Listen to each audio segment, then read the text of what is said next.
Today, Acts of the Apostles, chapter 15, verse 26.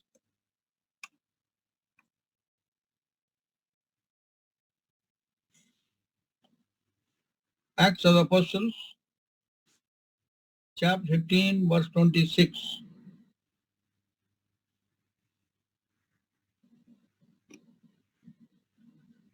Men that have hazarded their lives for the name of our Lord Jesus Christ.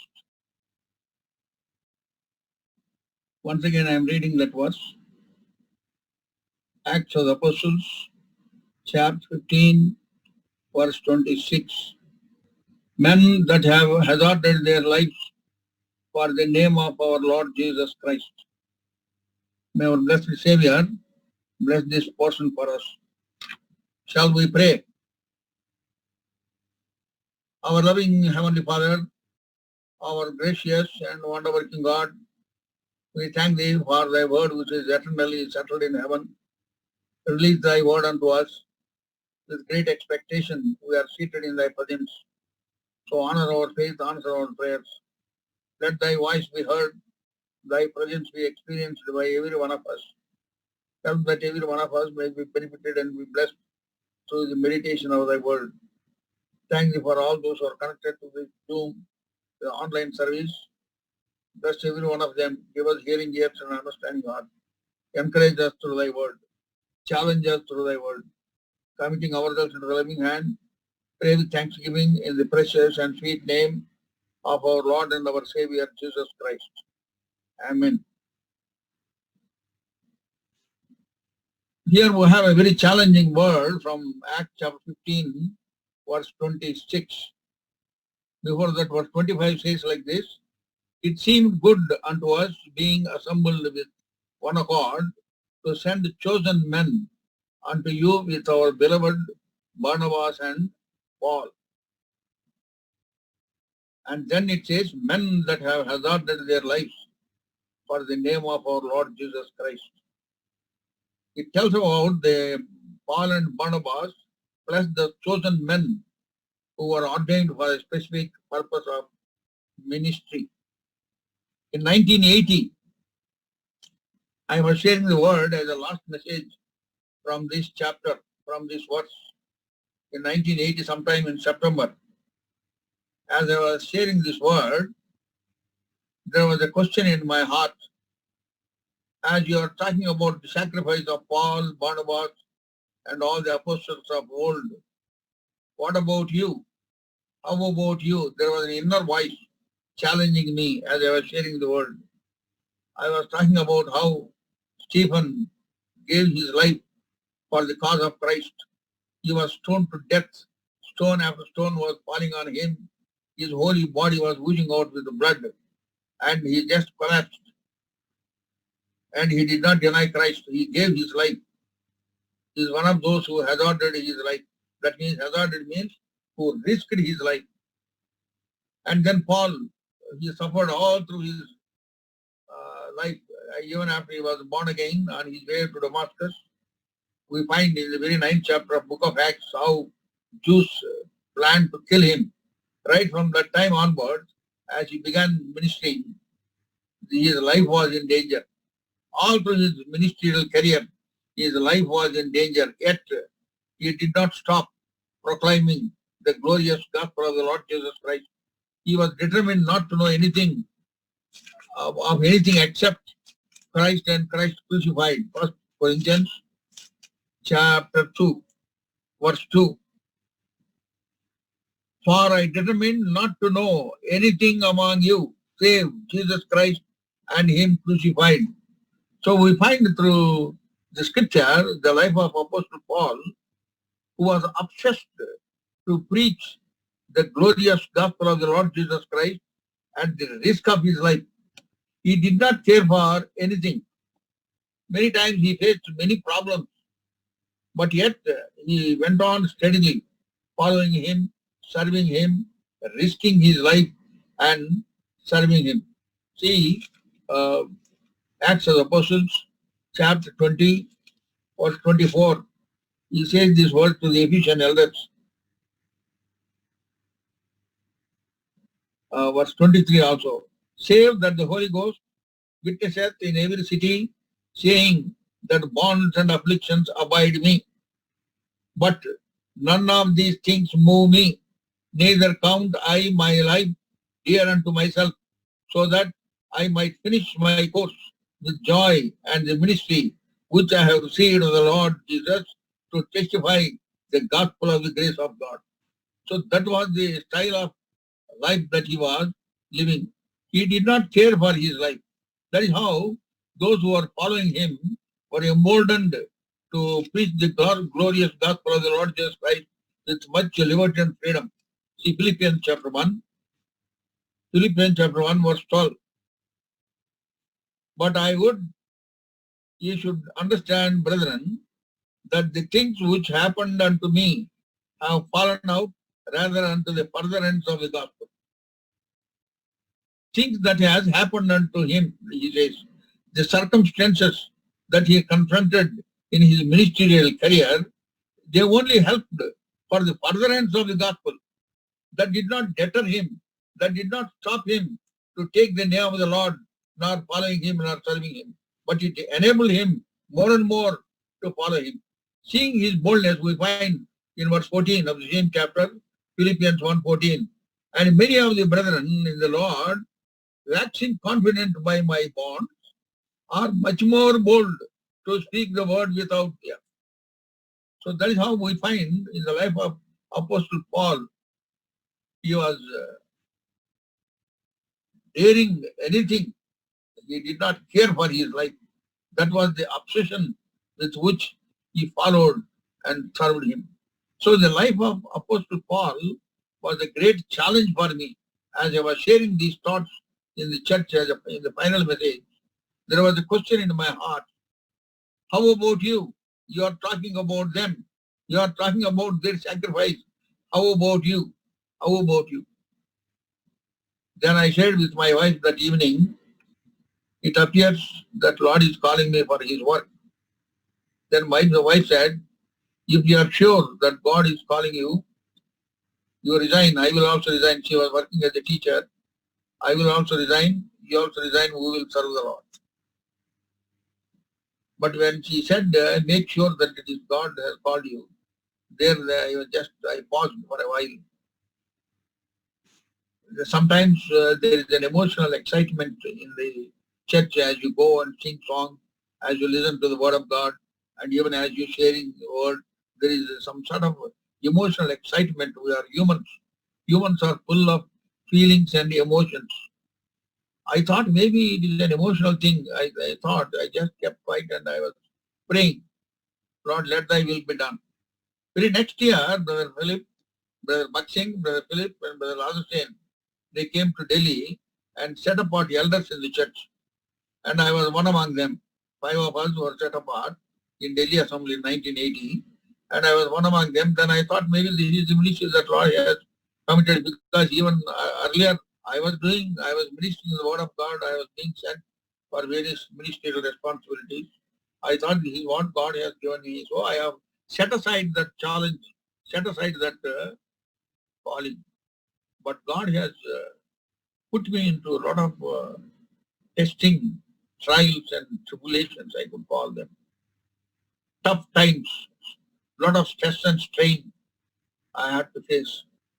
And what I learned from the word of God and the experience is, when you don't obey God's word in an easy way, God will make you obey the same thing by a harder way. That has happened to me. And God has allowed many unpleasant situations. In 1989, my wife was called to glory in a train accident. All of a sudden, my eldest daughter, my youngest son, and my cousin Timothy, Isaiah Timothy, who is the God servant in Singapore, he was accompanying them, escorting them from Bangalore. My brother-in-law G. John's place he went. They were coming by Karnataka Express. At Lalitpur near Jhansi, train derailed and there was a major accident. Some 72 people died, and among them my wife was also there. I came to know the very next day when I reached that accident spot. And then very next, that happened on 18th of April, 1989. And 18th June, 1989, I met with a car accident. I was driving my car and some vehicle hit me and there was a car got smashed, but nothing happened to me. That night I cried unto the Lord, "Oh Lord, why did you save me?" There was an inner voice coming, "I want you, I want you." And then later, the next year, my son became very sick. He was in the hospital in Rajahmundry. He went to see my sister, and he was hospitalized because of appendicitis that was bursting him. So I was there with him for 1 month in the hospital. That was the time I had more closer time with the Lord, praying and praising, even in the tough situation. He was crying with pain, and I was there with him saying, "Lord is with us, in me, Lord is with us." But yet unbearable pain. Then finally he was operated, God helped him. But that was the tough situation I faced when he was crying. I could not see his crying. But I could not help. Being a father, I can do anything, but I could not take that pain upon me. I prayed, I went to the veranda and cried unto the Lord. "Lord, help me, give me grace to bear this." Then God gave me that word in Psalm 34, verse 1. Psalm 34, verse 1.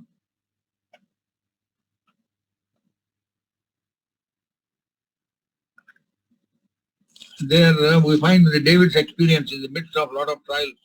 "I will bless the Lord at all times, his praise shall continually be in my mouth." This was the verse that was brought to my notice. And on his bedside, God gave me that song, "Hallelujah Padada, Prabhu Ninnu Koniyadada." It was in 1990, based on that verse, while my son was suffering with pain on account of that appendicitis. Afterwards, he was operated and then he was healed, and then God wonderfully blessed him. He got married and 2 children. But that song God gave me a lot of comfort and consolation. In the first verse, I said, "Vagdanam Nichi, Vagdanam Neravetsuvaadavu Nive." Thou art the one who gives promises and also fulfills them. Nammakamayana Deva, you are the faithful one, and thou art the one who will also sustain me. Nammakamayana Deva, Nannu Kaapaduvaadavu Nive. That is my favorite line. And the concluding line is, "Ee Jeevita Yatralo ఏమి సంభవించినా మహిమ నీకే ఓ ప్రభు, ఇదే నా ధ్యాన ప్రార్థన." Whatever may happen to me in my life journey, Lord, my only prayer is that this very situation, through this very situation, thy name may highly be exalted and be glorified. That was my burden, and that is what I and my children did even when my wife was called to glory. We consecrated that very situation of bereavement unto the Lord. That gave us a lot of strength and stamina and power to continue to follow him and serve him. Otherwise, we would have become mad. My children lost their mother. I lost my wife, and I was 49 years old, 49 years. And my children were just coming up, they were in schooling, and it was a big vacuum at home. But God gave in a wonderful way and fulfilled God's promises. The place where I was staying when my wife was called to glory, that was an accommodation provided to me by my company, and that brother owner is a brother in Christ. So he dedicated that place before we could take up that house. And at that time, a senior brother read one verse before we could go into that house. I will read that verse, Psalm 119. Psalm 119, verse 54. Psalm 119, verse 54. "Thy statutes have been my songs in the house of my pilgrimage." Thy statutes have been my songs in the house of my pilgrimage. This was read in 86, 85, 86, I think, in that house. And 89, my wife was called to glory.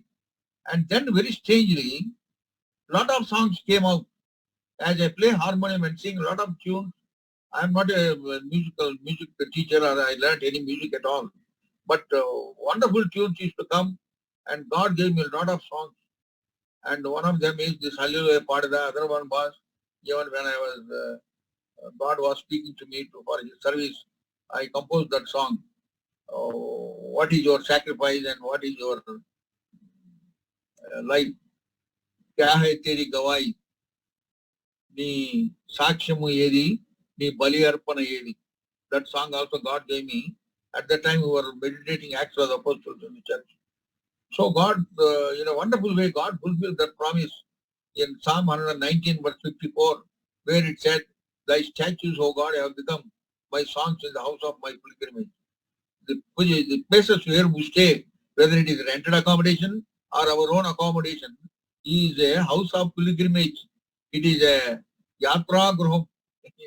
We are travelers, sojourners in this world. It is a temporary place. So that place had become a place where I could sing songs of praise and glory unto Him. Even after my wife was called to glory, a lot of songs God gave me. And we are singing these songs everywhere. That gave me a lot of comfort. So, what I am saying is, when I was not obeying in a easy way God's call, God allowed these things. My wife was called to glory. My son Emmanuel had that appendicitis burst, and afterwards he was healed. And then very next year, my son Titus had a serious problem. He was also hospitalized. So I was put into a lot of stress and strain. And those days, because my wife was called to glory, we used to go very often to my sister's place in Kovur, near Rajahmundry, for comfort. We used to spend time with my sister. So at that time, in one of the meetings in Kovur, I was used in Kovur and Rajahmundry regularly whenever I went to that side. I gave the last message on a Sunday.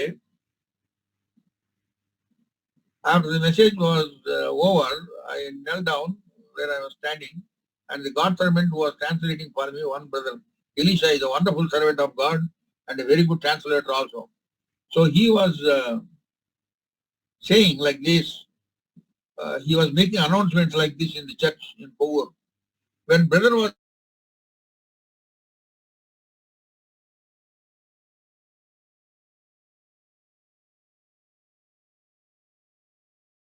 to the Lord, I was just shocked. I never told him that there was a call for me, and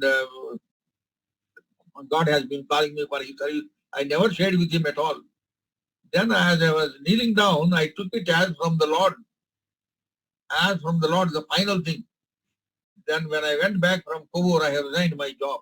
I have obeyed God's voice. And I have resigned my job when everything was going on well. I was a manager of finance in an international advertising company. I have resigned my job.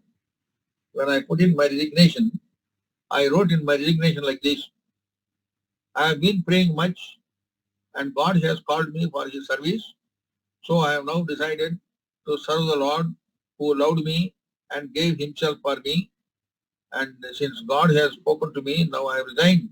Now treat this as a 1 month notice and relieve me from my service. I wrote like that.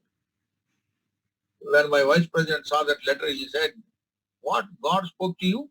He said, "God spoke to you?" I said, "Yes." I used to take the Bible, then I read that verse, Acts 15:26, from where God challenged me. Yeah, very strange. God spoke to you. And then he was trying to convince me not to leave. But I said, nobody can stop me. I am leaving. I want to serve my Lord.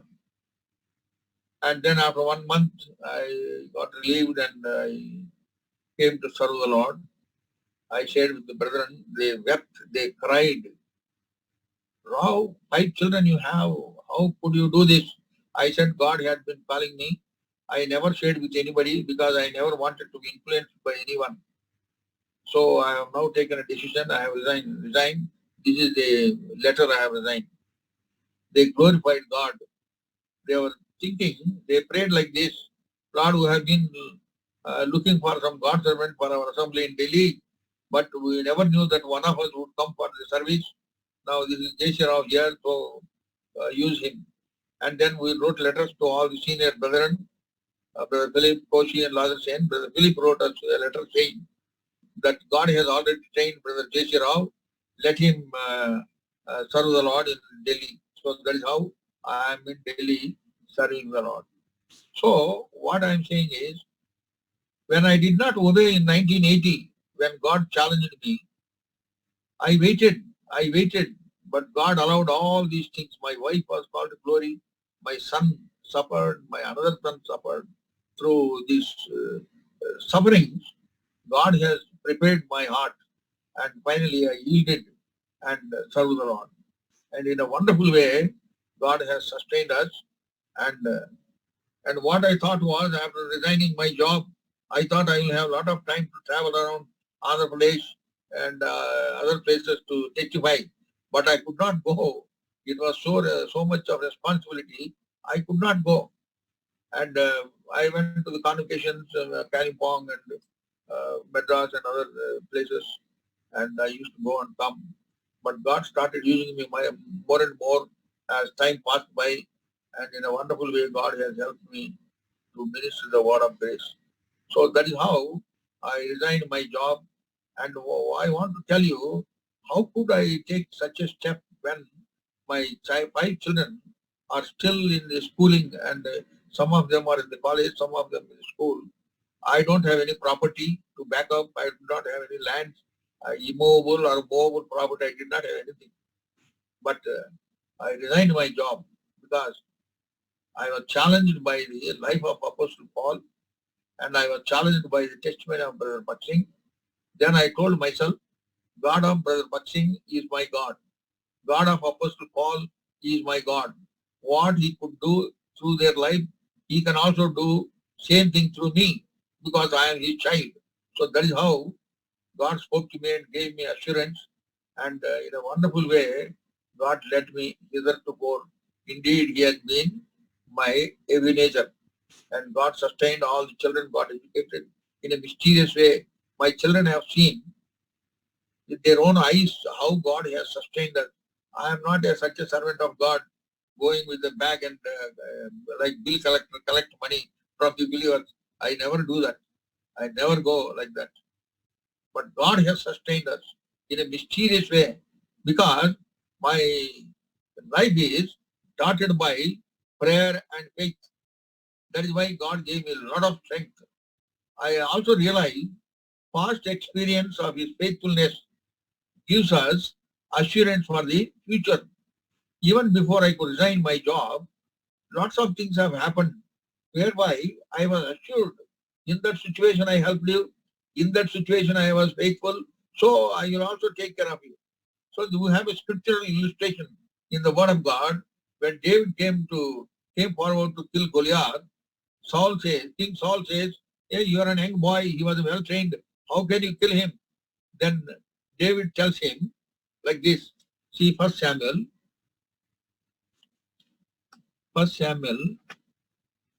chapter 17, 34 and 35.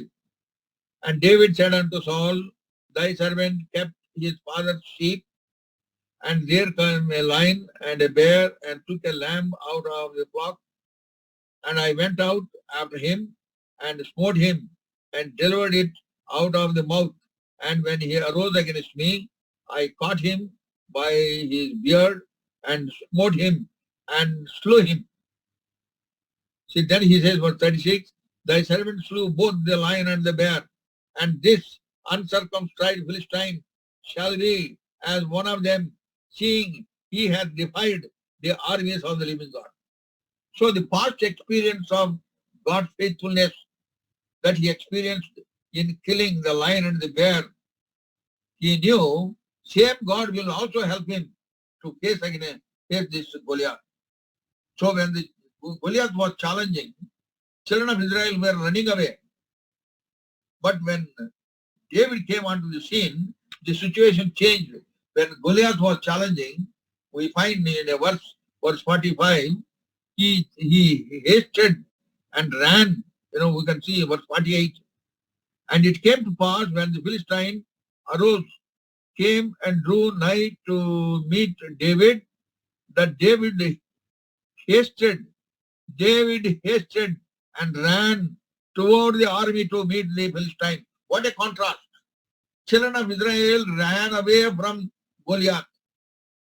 The moment Goliath was coming, they turned their backs and took to heels, ran away.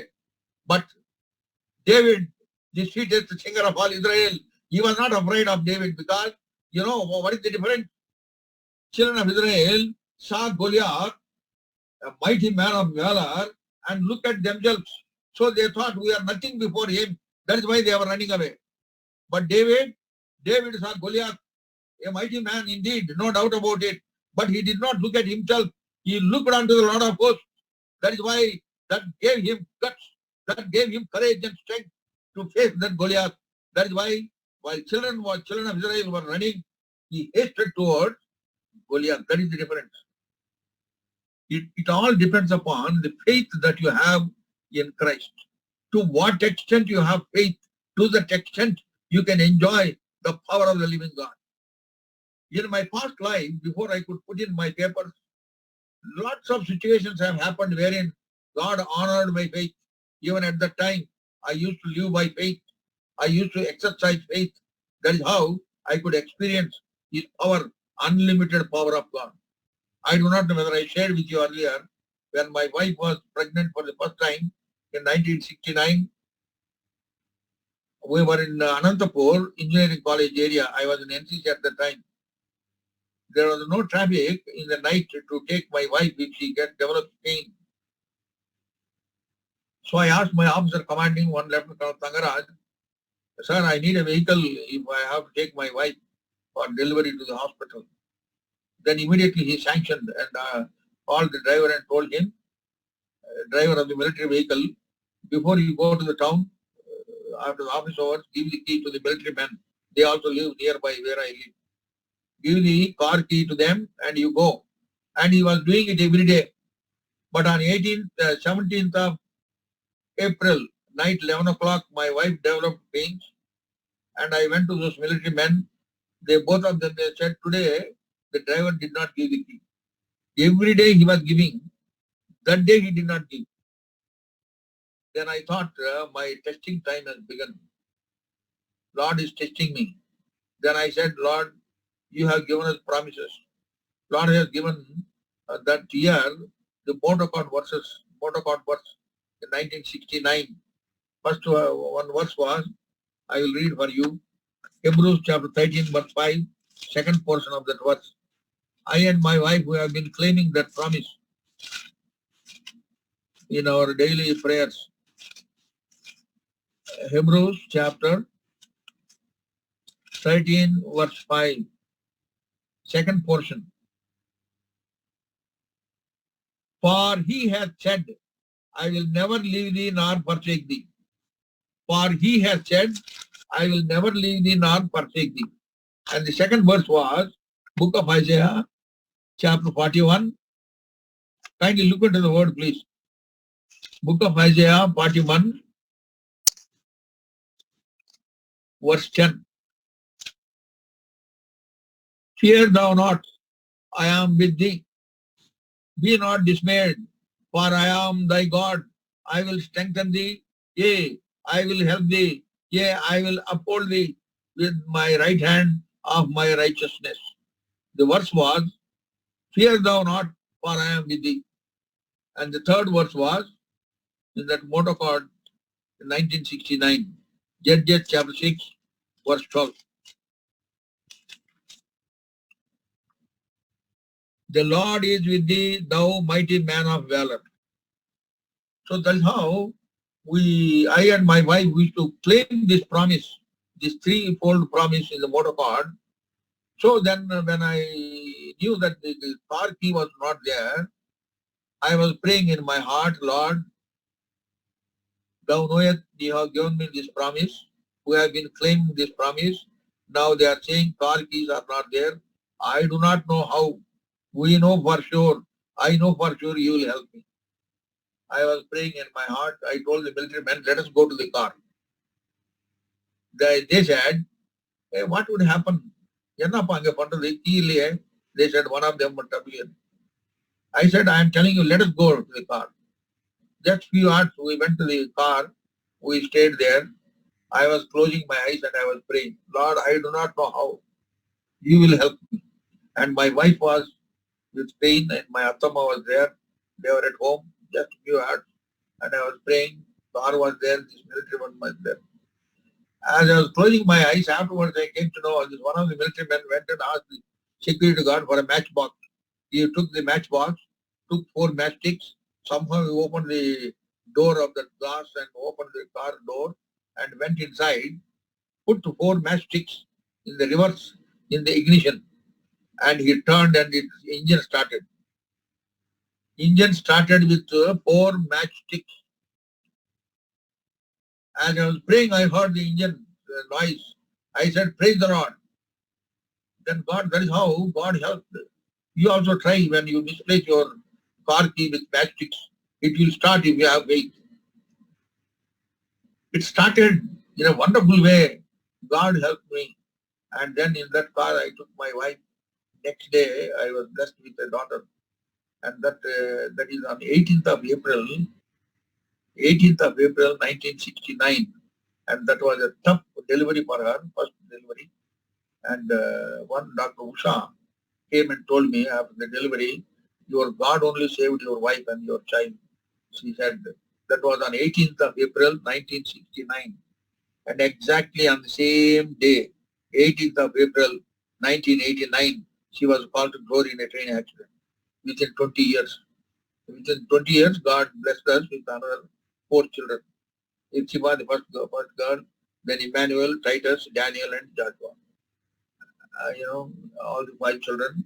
And then 18th of April 1989, on the birthday of my daughter, exactly after 20 years of her birth, she was called to glory. But yet, why I am saying this, past experience of his faithfulness, I experienced his faithfulness. Car keys were not there, but that fellow started with 4 matchsticks. And there were so many other instances that happened in my life. All those things gave me a tremendous amount of confidence and faith and trust in God. That is why, with great emphasis, I often preach on this verse, Mark's Gospel, chapter 11, verse 22. Mark's Gospel, 11:22, where Lord Jesus Christ himself exhorts us to have faith in God. And Jesus answering saith unto them, have faith in God. Have faith in God. When you have faith in God, in a wonderful way, he will sustain you. It all depends upon how much you trust him. Many times our prayers are such, we don't trust him. We keep praying. What is prayer actually? Prayer means, oh Lord, I trust you. That is what it means. If I need something, if I know that my friend can help me, I will go to him and ask him for some help because I knew he can help me. That is how I pray to him. In other words, I am praying. Same way, when I am praying to God, I trust him. I believe on him. I have faith on him. But do we pray with such confidence, with such faith? See again Mark's Gospel, chapter 11. These are not empty words. These are the words of the Lord Jesus Christ himself. Verse 23. Mark's Gospel, chapter 11, verse 23.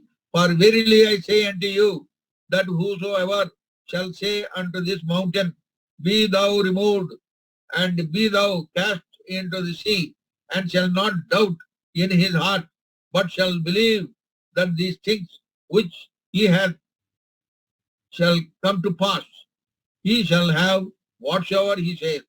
And verse 24, therefore I say unto you, what things soever ye desire, when ye pray, believe that ye receive them, and ye shall have them. See, believe. Believe is a very, very important thing. If you read through John's Gospel very carefully, right from the verse 1 till the end, all those chapters, 100 times you will find that word. Believe, believe it, believing, believe, believe it. It is only in 2 chapters you will not find that word, 18th chapter and 21st chapter, but there were certain situations, it was implied, that word was implied, though that word was not there. So in all together, 100 times that word is mentioned, faith. That is where you will find wonderful things. Lord said, Lazarus, come forth. And the one who was dead and stinking 4 days, he came out of the grave, walking out. So that is the power of faith. So your prayer to God should be backed by faith. If faith is supported to your prayer, then you will have the answers. Without that we pray. Without faith we do lots of things, we pray. Brother Bakshing's life was dotted by faith and prayer. So I have also determined, Lord, I will also follow the same principle. I want to tell you, for the glory of God, so far I am following the same principle. That is why God is showing forth His power and His glory. We have to exercise faith and execute God's will and exercise patience. It is only then we can avail God's promises. Hebrews chapter 10, verse 36. Hebrews chapter 10, verse 36. Why I am saying, because of the faith that I have in my God, I resigned my job. Because I knew Lord will help me. For ye have need of patience, that after ye have done the will of God, you might receive the promise. So there we have to patience and we have to do the will of God. Now see chapter 6, Hebrews chapter 6, verse 12.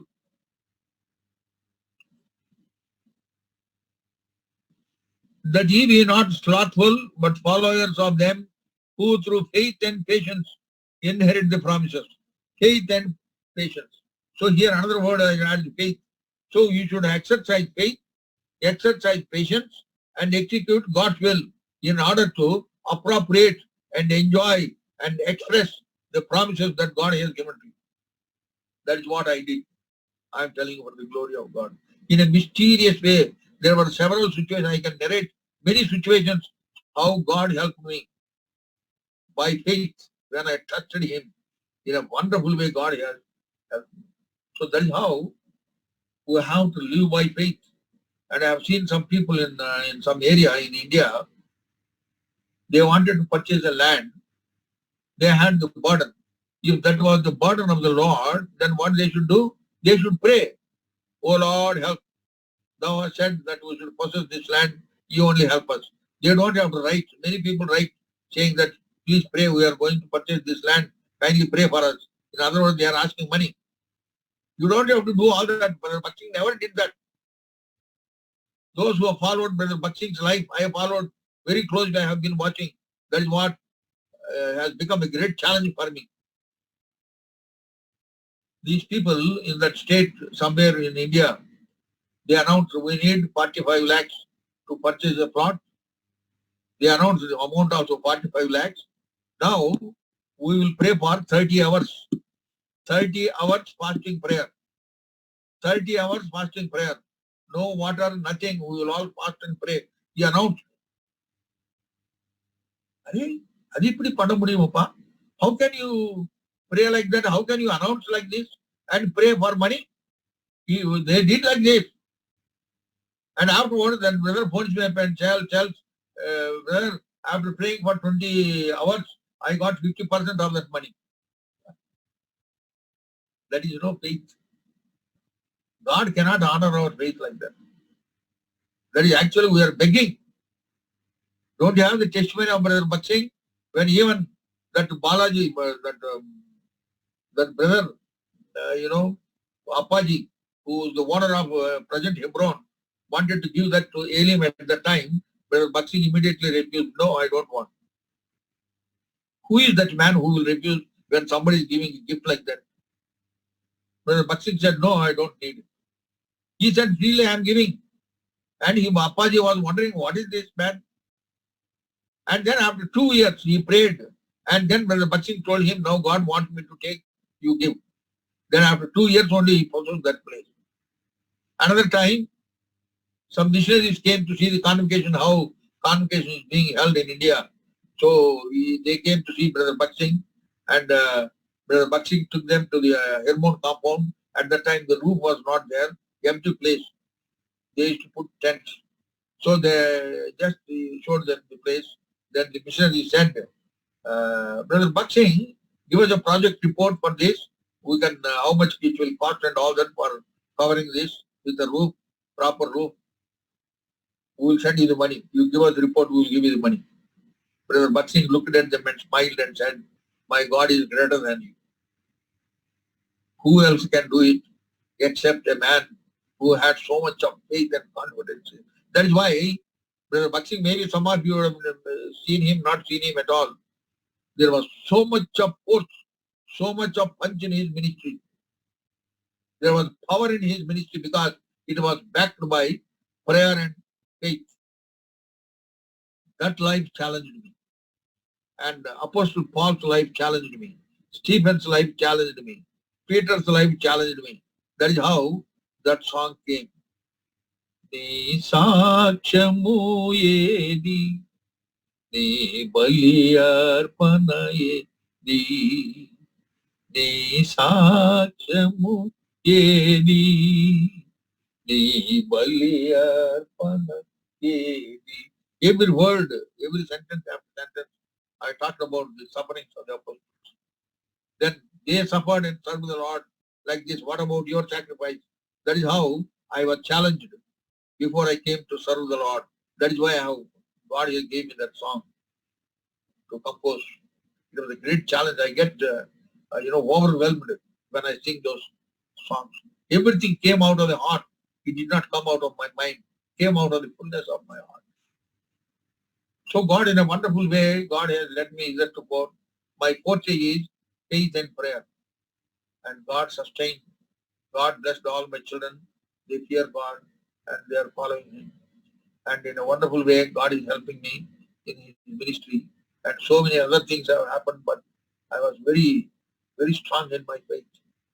I do not know whether I have shared when I had applied for my visa in America.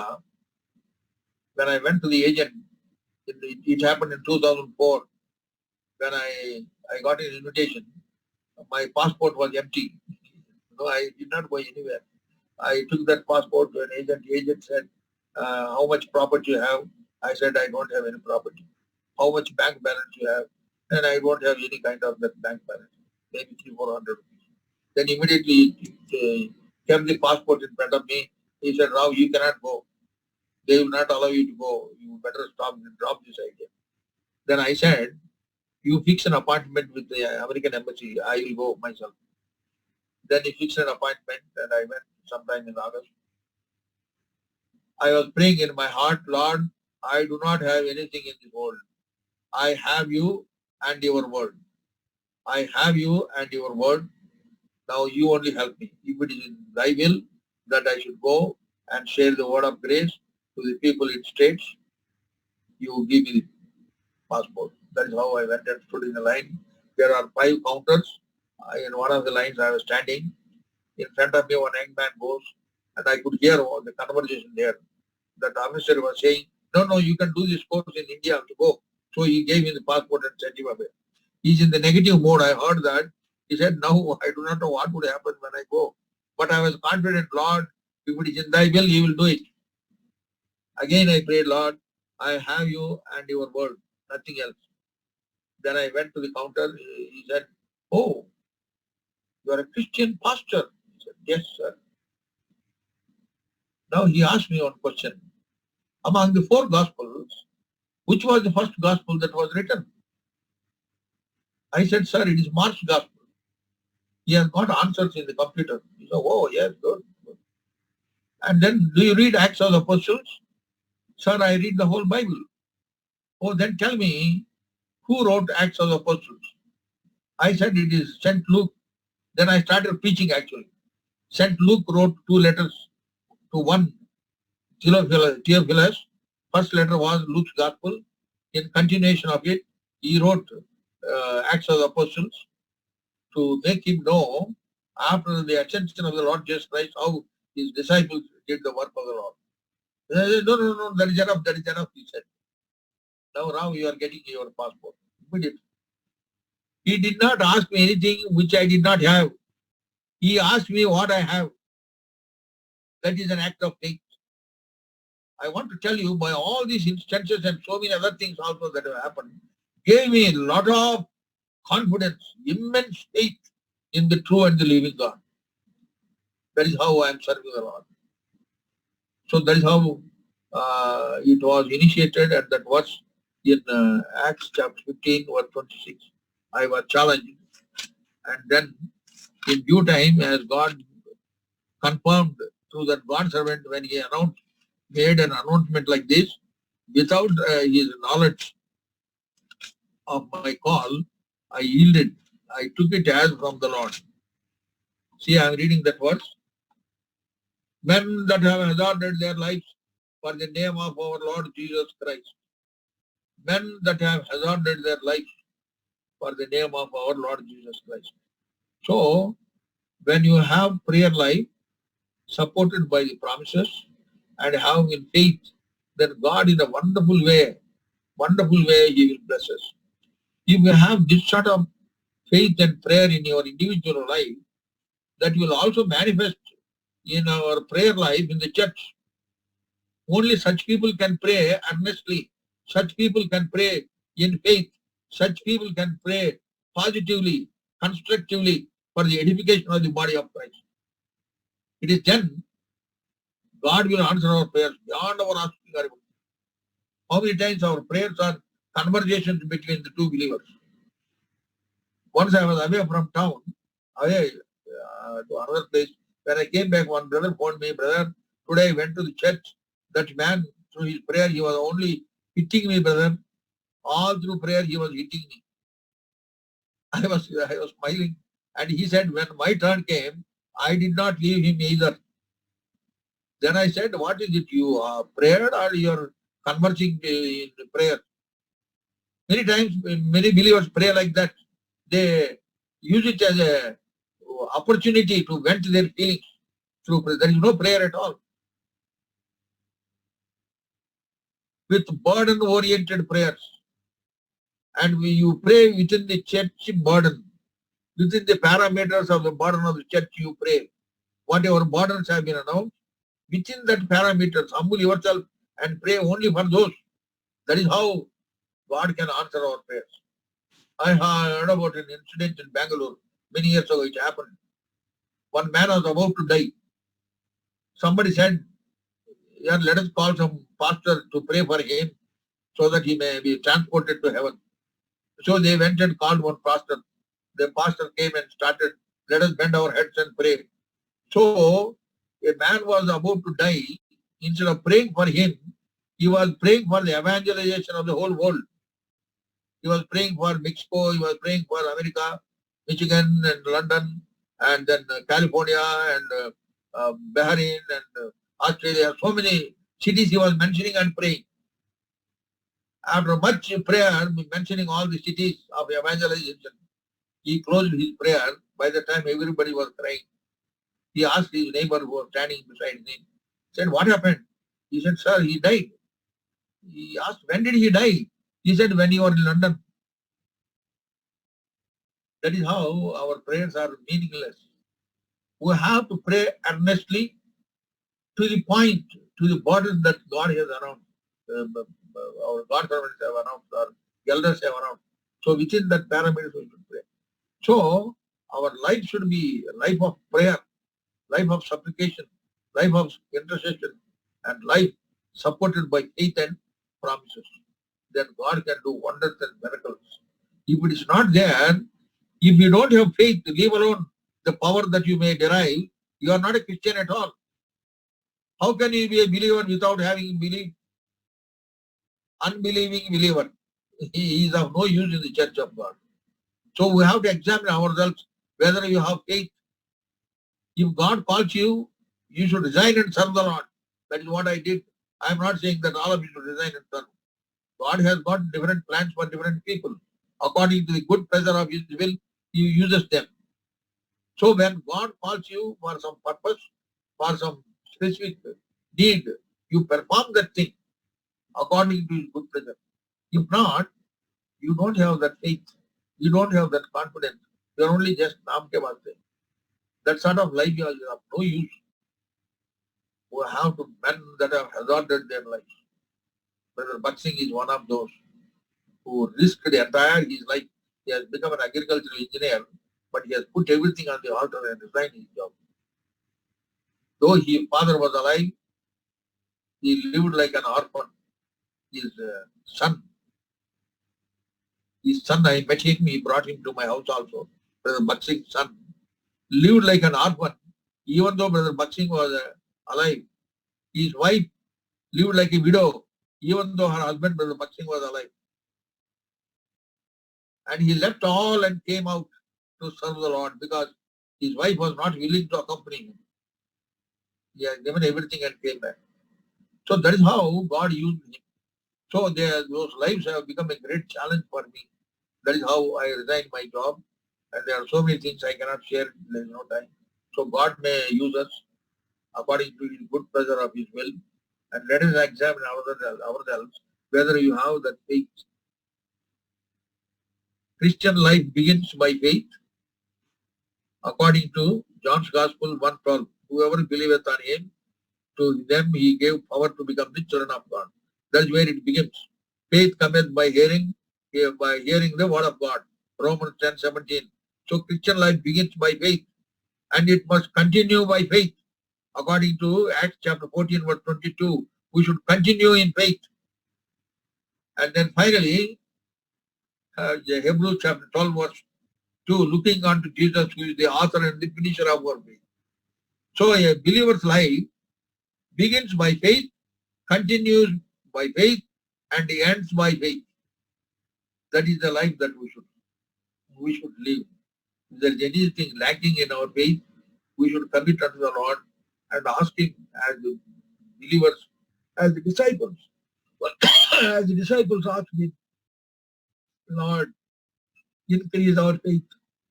Luke's Gospel 17:5, they asked Him. So let us ask, Lord, give us faith. You need not be a servant of God. Even an ordinary believer should exercise faith in his life, otherwise he will go astray. You should trust Him in every situation. You should believe on Him. You should have confidence on Him. Otherwise, there is every possibility of going astray.